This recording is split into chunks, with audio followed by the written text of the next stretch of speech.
Folks, one of television's best shows, one of my favorite shows personally, The Crown, has just released a new season, Season 5. You can find my review of it up there, but today I am going to be ranking the seasons of The Crown. Let's do it.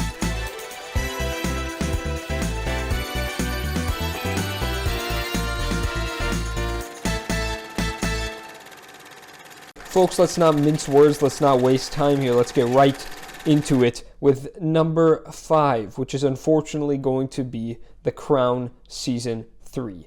This is the only season of The Crown that I would give less than an A. It is unfortunately going to be a high B, and the main reason here is that it's largely forgettable in my opinion. Sure, you've got some standout episodes. You've got the episode where Philip meets with the astronauts, and then you've got the Apollo 11 crew, and then you have the whole, communist spy little plot in here. There's some interesting plot lines, to be sure, but by far, this is the season that I remember the least from, that has the least interesting conflict, in my opinion. It really takes its time to get going. There's no general focus here. It feels really like it's trying to juggle a lot with no overarching theme, and overall, unfortunately, is going to have to be my least favorite season of The Crown.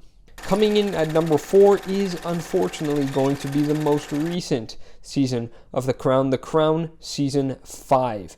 And I mentioned it a lot in my review, but I think the main reason is that it explores the conflict of Diana and Charles's marriage over the course of the entire season. And it just doesn't necessarily feel like it needs to be diving into this conflict for that long. It's an interesting conflict, to be sure. The season is still very good. I very much enjoyed it. There's a lot here that's still really good. You have the interview that Diana gives to the BBC.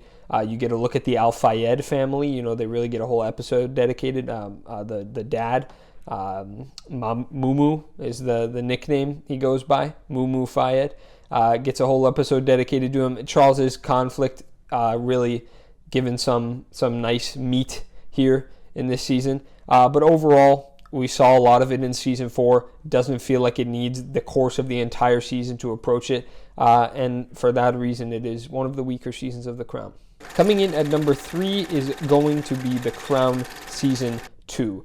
And this is also going to be an A, but it is going to be on the lower side just because this one did not impress me as much as the two above it on this list. My main problem with The Crown Season 2 is that it really, the majority of the season looks at the rift in the relationship between the Queen and between her husband, Prince Philip. And this is stuff that we get throughout really every season. And again, for it to spend this entire season with this conflict, that doesn't even feel very natural. It feels like the story is really trying to force something to give the season and that extra bit of conflict. Didn't love it. Of course, there's still some great stuff here. Margaret has a great arc this season, and in general, I just love Vanessa Kirby's portrayal of Margaret. The Queen still coming into, learning how to deal with all this power that she has as the most important woman in the world. And so there's still some really good stuff here that the season builds off of Season 1, but I do think they were trying to find their footing a little bit in their sophomore season and hit a bit of a slump, unfortunately. But folks, number 1 and 2 are phenomenal seasons of The Crown, phenomenal seasons of television. Number 2, just slightly edged out by the number 1 spot, is going to be The Crown Season 1. The Crown Season 1 coming in at number 2. Phenomenal season. I really have nothing bad to say about it. It's really an interesting look. First of all, you start off the season with King George, portrayed by Jared Harris. Just a brilliant performance. All the great historical pieces here, like Edward obviously abdicating from the throne, the Queen stepping into power. Winston Churchill is the primary prime minister for much of this season, and obviously I just love Winston Churchill as a historical figure, and then John Lithgow's portrayal of him here. You get some really, really fascinating historical tidbits here, like the Great Fog and whatnot.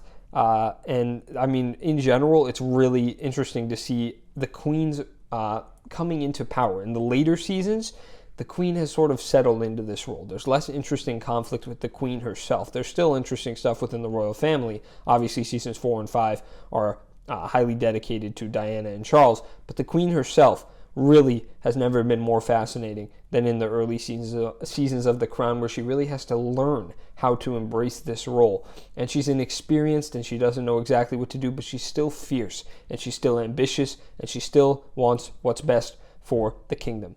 And so that's really the hook for season 1. And obviously just a phenomenal looking season. We're talking technical ability. It set the stage for everything to come after it, but it is slightly, ever so slightly, beat out by another season. And coming in at number 1 is going to be The Crown Season 4. Why is The Crown Season 4 the best season of The Crown?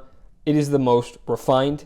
Each episode is purposeful. You get the introduction of Diana, played absolutely phenomenally by Emma Corrin. You have Margaret Thatcher, one of the world's most influential political leaders of the past, century or whatnot, and some really interesting conflict that the United Kingdom has to explore in the season. You get that little tidbit, I love this historical tidbit, of the guy who sneaks into Buckingham Palace, and obviously they dramatize it here a little bit. He sneaks in to talk to the Queen about Margaret Thatcher doing a poor job and whatnot. But overall, season 4 is incredibly engaging. The Charles and Diana stuff, not just two of the best actors the show has ever brought in, but the conflict there is so great. It's hard to describe unless you've seen the show, but just the way that they'll go from one episode in love to the next, just absolutely heartbroken as a pair.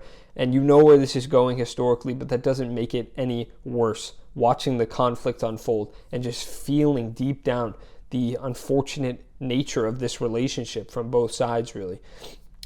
So overall, Crown Season 4, most intriguing plot, certainly. Some excellent acting if we're looking at just the cast. Everything about Season 4 is firing on all cylinders, which is why it's number 1. All right, folks, so that's my ranking of The Crown. Like I said, the 1, 2, 3, and 4 on this list are all A ratings, and 5 is just slightly outside of the A territory. So this show is phenomenal, one of my favorites. If you haven't seen it, I would highly recommend. I didn't really spoil anything in this show. I mean, most of it is history anyway, so surely, hopefully you know. But anyway, I would highly recommend you watch it. Super fascinating stuff, an incredibly well-made show.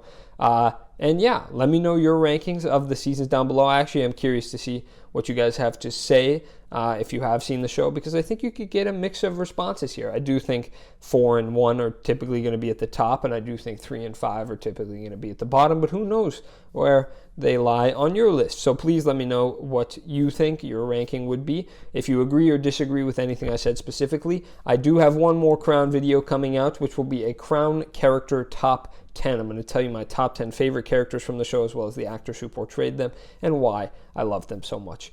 That'll be all for this video. I have been Ethan Dubofsky. You have just been the absolute best. I will see you in the next video. Bye-bye.